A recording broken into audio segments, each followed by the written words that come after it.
ఒక ఆయన మంచి అనుభవం ఒకటి చెప్పాడు, అది మీతో పంచుకోవాలనిపిస్తుంది. ఏమిటి అనంటే, స్వామీజీ వారు జీవిత చరిత్రలో ఒక మాట చెప్తారు, you do my job, I will do your job. గుర్తుపెట్టుకోండి, ఇది మహావాక్యం, ఇది దత్తభక్తులకి మహావాక్యం, మామూలు మాటలు కావివి. You do my job, I will do your job.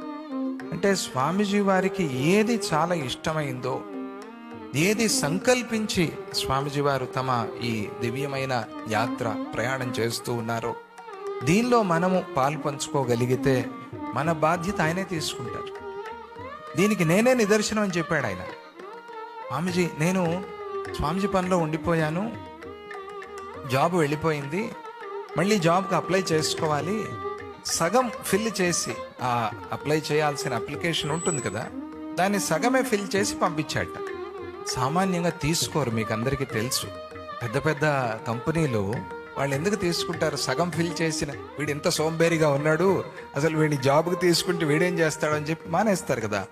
అటువంటిది వాళ్ళు మెయిల్ పెట్టాడు, మెయిల్ ఐడి పెట్టాడు, అది మర్చిపోలా, అదృష్టం బాగుంది.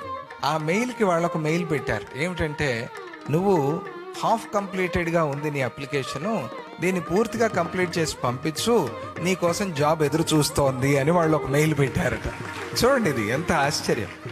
అలా ఎవరైనా ఉద్యోగం ఇచ్చేవాళ్ళు ఎవరైనా అట్లా బతిమాలుతారా అండి?